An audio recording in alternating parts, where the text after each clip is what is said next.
ಕಾವೇರಿ 2 ತಂತ್ರಾಂಶದಲ್ಲಿ 2004 ವರ್ಷದ ಹಿಂದಿನ ಅಥವಾ ಪೂರ್ವದ ದೃಢೀಕೃತ ಪ್ರಮಾಣ ಪತ್ರಗಳನ್ನ ಪಡೆಯೋದಕ್ಕೆ ಹೇಗೆ ಅರ್ಜಿ ಸಲ್ಲಿಸಬೇಕು ಅಂತ ಈ ವಿಡಿಯೋದಲ್ಲಿ ತಿಳ್ಕೊಳ್ಳೋ ಪ್ರಯತ್ನ ಮಾಡೋಣ. ಮೊದಲು ಸಾರ್ವಜನಿಕರು kaveri.karnataka.gov.in URL ಅನ್ನ ಬಳಸಿಕೊಂಡು ಕಾವೇರಿ ವೆಬ್ ಅಪ್ಲಿಕೇಶನ್ ಗೆ ಲಾಗಿನ್ ಆಗ್ಬೇಕು. ತದನಂತರ ಇಲ್ಲಿ ಸ್ಟಾರ್ಟ್ ನ್ಯೂ ಅಪ್ಲಿಕೇಶನ್ ಅಂತ ಇರುತ್ತೆ, ಇದನ್ನ ಕ್ಲಿಕ್ ಮಾಡ್ಕೋಬೇಕು.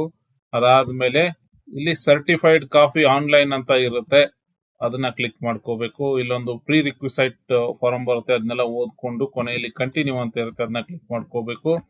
ನಂತರ select continue to CC search ಅಂತ ಇರುತ್ತೆ, ಅದರಲ್ಲಿ ಬಿಫೋರ್ 1/1/2004 ಅಂತ ಇರುತ್ತೆ, ಅಲ್ಲಿ ಕ್ಲಿಕ್ ಮಾಡ್ಕೊಂಡು ಇಲ್ಲಿ ಪ್ರೊಸೀಡ್ ಅಂತ ಇರುತ್ತೆ, ಅದನ್ನ ಕ್ಲಿಕ್ ಮಾಡ್ಕೋಬೇಕು. ನಂತರ ಇಲ್ಲಿ ಡಾಕ್ಯುಮೆಂಟ್ ಟೈಪ್ ಅಂತ ಇರುತ್ತೆ, ಆ ಡಾಕ್ಯುಮೆಂಟ್ ಟೈಪ್ ಅಲ್ಲಿ ನಿಮಗೆ ಯಾವ್ದು ಬೇಕು CC ಅನ್ನೋದನ್ನ ಸೆಲೆಕ್ಟ್ ಮಾಡ್ಕೋಬೇಕು. ಉದಾಹರಣೆಗೆ ನಾನು ಡಾಕ್ಯುಮೆಂಟ್ ರಿಜಿಸ್ಟ್ರೇಷನ್ ಅಂತ ತಗೋತಾ ಇದ್ದೀನಿ. ನಂತರ ಇಲ್ಲಿ ಜಿಲ್ಲೆ ಅಂತ ಇರುತ್ತೆ, ಜಿಲ್ಲೆಯನ್ನ ಆಯ್ಕೆ ಮಾಡ್ಕೋಬೇಕು. ನಂತರ ಸಬ್ ರಿಜಿಸ್ಟರ್ ಆಫೀಸ್ ಅಂತ ಇರುತ್ತೆ, ಇಲ್ಲಿ ಕ್ಲಿಕ್ ಮಾಡ್ಕೊಂಡು ಯಾವ ಸಬ್ ರಿಜಿಸ್ಟರ್ ಆಫೀಸ್ ಬೇಕು ಅದನ್ನ ಸೆಲೆಕ್ಟ್ ಮಾಡ್ಕೋಬೇಕು. ಇಲ್ಲಿ ಬುಕ್ ಟೈಪ್ ಅಂತ ಇರುತ್ತೆ, ಅಲ್ಲಿ ಕ್ಲಿಕ್ ಮಾಡ್ಕೊಂಡು ನಿಮ್ಮ ಸ್ವತ್ತು ಯಾವ ಬುಕ್ ಟೈಪ್ ಅಲ್ಲಿ ಬರುತ್ತೆ ಅದನ್ನ ಆಯ್ಕೆ ಮಾಡ್ಕೋಬೇಕು.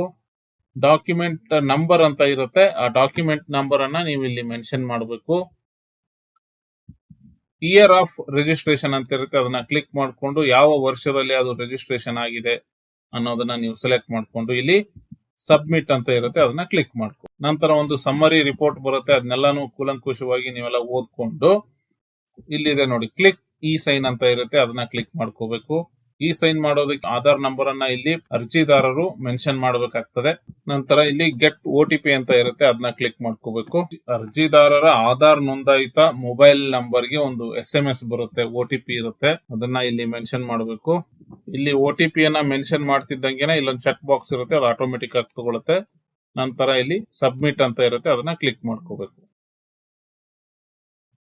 ಈ ಸೈನ್ ಆದ ನಂತರ ಒಂದು ಸಮ್ಮರಿ ರಿಪೋರ್ಟ್ ಓಪನ್ ಆಗುತ್ತೆ, ಅದನ್ನೆಲ್ಲ ಕೂಲಂಕುಷವಾಗಿ ನೋಡ್ಕೊಂಡು ಸ್ವಲ್ಪ ಸ್ಕ್ರೋಲ್ ಡೌನ್ ಮಾಡಿದ್ರೆ ಫಾರಂ ನಂಬರ್ 22 ಓಪನ್ ಆಗಿರುತ್ತೆ, ಅದರಲ್ಲಿ ಎಲ್ಲ ವಿವರಣೆ ಇರುತ್ತೆ, ಅದನ್ನೆಲ್ಲ ಓದ್ಕೊಂಡು ಕೊನೆಯಲ್ಲಿ ಸಬ್ಮಿಟ್ ಅಂತ ಇರುತ್ತೆ, ಈ ಸಬ್ಮಿಟ್ ಬಟನ್ ಅನ್ನ ಕ್ಲಿಕ್ ಮಾಡ್ಕೋಬೇಕು. ಅರ್ಜಿ ಸಲ್ಲಿಕೆ ಯಶಸ್ವಿಯಾಗಿದ್ದರ ಬಗ್ಗೆ ಇಲ್ಲೊಂದು ನೋಟ್ ಬರುತ್ತೆ, ಸಕ್ಸೆಸ್ ನೋಟು.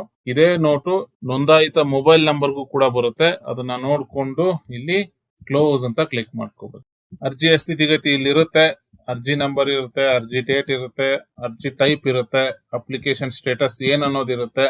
ಉಪನೋಂದಣಾಧಿಕಾರಿಯವರು ಅರ್ಜಿಯನ್ನ ಪರಿಶೀಲಿಸಿದ ನಂತರ ಇಲ್ಲಿ ಆಕ್ಷನ್ ಅಂತ ಇರುತ್ತಲ್ಲ, ಇಲ್ಲಿ ಪೇಮೆಂಟ್ ಗೆ ಮೇಕ್ ಪೇಮೆಂಟ್ ಅಂತ ಒಂದು ಆಪ್ಷನ್ ಬರುತ್ತೆ. ಅರ್ಜಿದಾರರು ಪೇಮೆಂಟ್ ಮಾಡಿ ತಮ್ಮ ದೃಢೀಕೃತ ನಕಲು ಅಥವಾ CC ಯನ್ನ ಪಡೆದುಕೊಳ್ಳಬಹುದಾಗಿದೆ.